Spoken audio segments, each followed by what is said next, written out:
Salut à tous et bienvenue sur Table 1 MTG. Aujourd'hui on ne va pas parler d'un deck en particulier, mais plutôt d'une stratégie en général qui s'applique à tout le monde en toutes circonstances, c'est deviner la main adverse.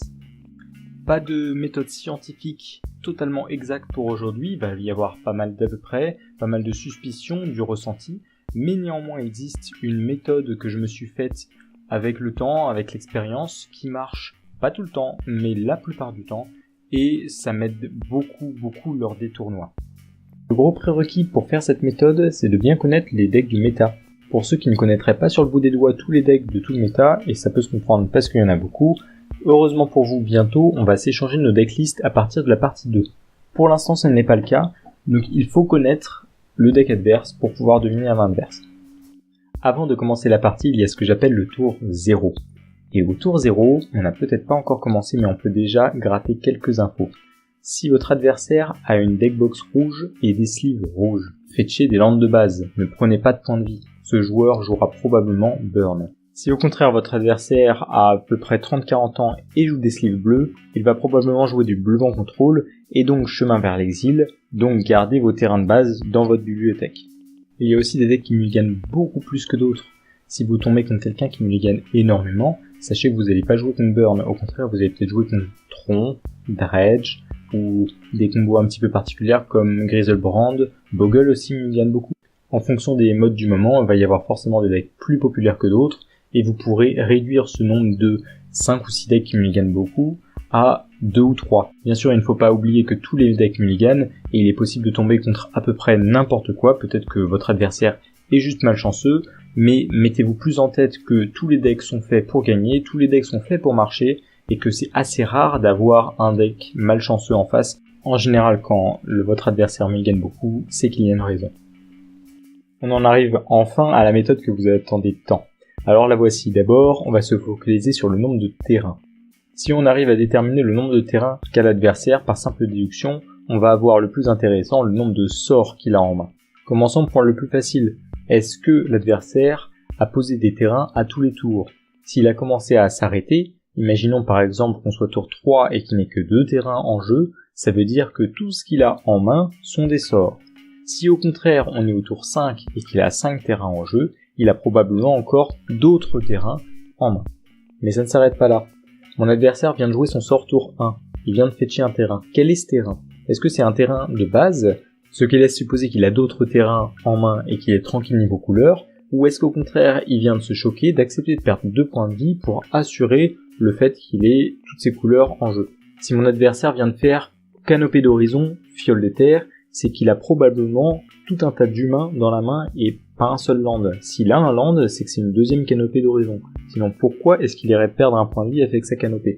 On peut aussi deviner à l'attitude de l'adversaire, par exemple si on est contre Living End et que le gars commence à recycler main phase, recyclage donc on se défausse d'une carte, on paye en général un mana et on pioche une carte. Si l'adversaire le fait pendant son tour, alors qu'il n'a aucune raison de le faire pendant son tour, c'est qu'il a besoin du terrain qu'il voudrait piocher, et donc on sait qu'on a un adversaire qui n'a pas de terrain, et donc que des sorts en main.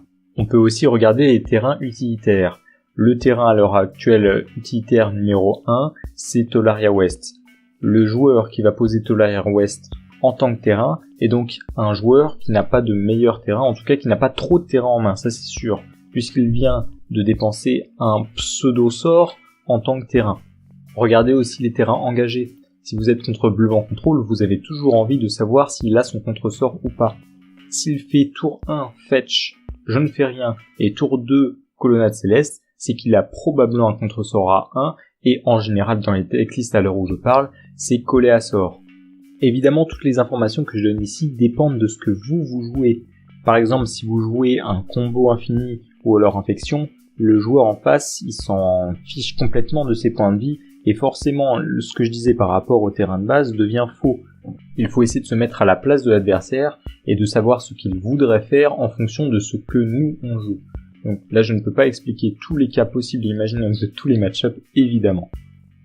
On a trouvé le nombre de terrains dans la main adverse, on a donc trouvé le nombre de sorts dans la main. On va diviser ces sorts en 2 catégories.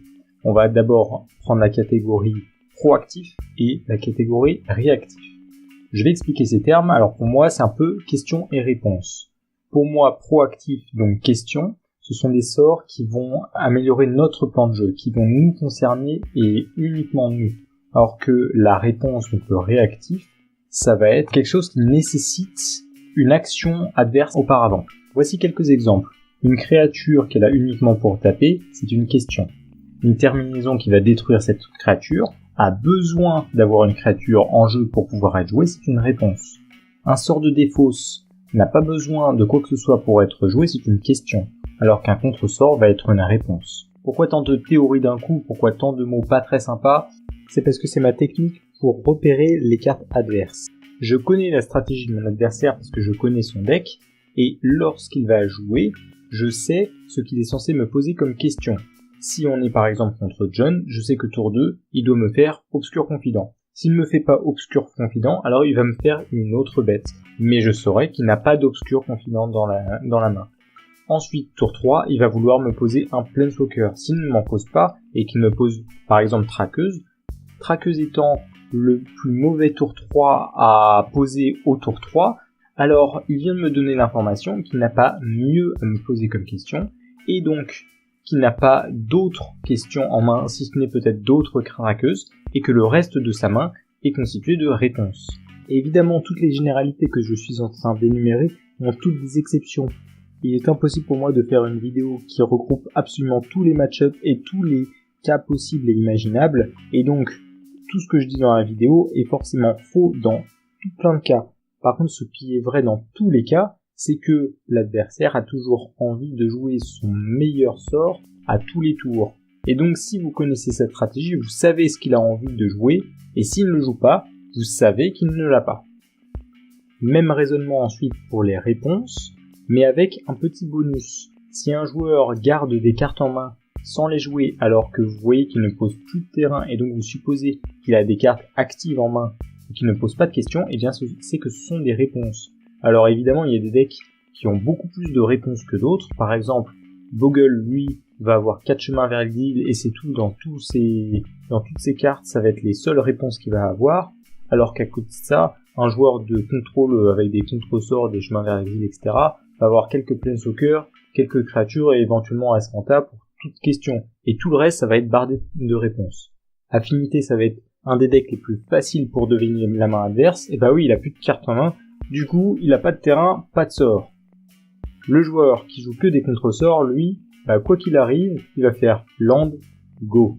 Il n'y a aucune information possible. Et là, eh bien, je suis désolé, j'ai pas de secret. On sait pas ce qu'il a, et puis tentez votre sort, peut-être qu'il sera contré. Petit test pour voir si vous avez bien compris cette méthode. Vous jouez humain, vous êtes face à Jund. Votre adversaire commence son tour. Il a la main vide. Il pioche, il a 5 terrains qui ne font que du mana. Vous n'avez plus de cartes en main. Votre adversaire ne fait absolument rien pendant son tour.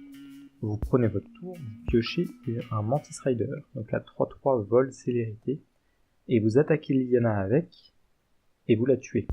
Votre adversaire ne fait toujours rien. Quelle est la carte dans la main de votre adversaire?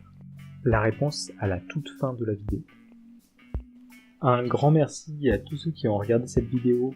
Elle est bien différente des précédentes, donc n'hésitez pas à me dire ce que vous en pensez. Les retours, ça me fait très plaisir et ça me permet de progresser. J'espère que vous avez admiré mes talents sur Paint, parce que là, franchement, je me suis éclaté pour cette vidéo. J'achète vos cartes Magic, donc si vous avez un deck dont vous ne voulez plus ou un classeur un peu trop rempli, ne le donnez pas à la première boutique du GP, je vous en proposerai à un meilleur prix. En plus de ça, vous permettrez à un joueur de vivre de sa passion. Je voudrais aussi remercier Astal qui a composé spécialement pour cette vidéo une musique qui est franchement sympa et je trouve qu'elle colle bien au thème. Donc je vais mettre un lien en description de la vidéo. Voilà, grand merci à lui. Si vous aimez la drum and bass ou la musique électronique, allez voir, ça vaut le détour. Voici la solution du test. Est-ce que l'adversaire a un terrain? Non. L'adversaire a un Planeswalker de Liliana, il l'aurait défaussé ou posé. Est-ce que la carte est une question? Non. Même raison, il a une Liliana, soit il joue sa question, soit il la défausse avec Liliana. Les réponses des decks Jund face à humain et particulièrement en Game 3, c'est toujours détruisez la créature. Mon adversaire n'a pas réussi à défendre Liliana, c'est donc qu'il n'a pas pu détruire la créature ciblée. On a donc un sort de destruction en rituel. Il y en a 2, je pense, dans Jund. C'est Pulsation du Maelstrom. Si vous regardez, il y a 4 Militia Bugler en jeu. Donc, il l'aurait joué forcément au tour d'avant. La carte restante est Damnation et c'est la solution du test.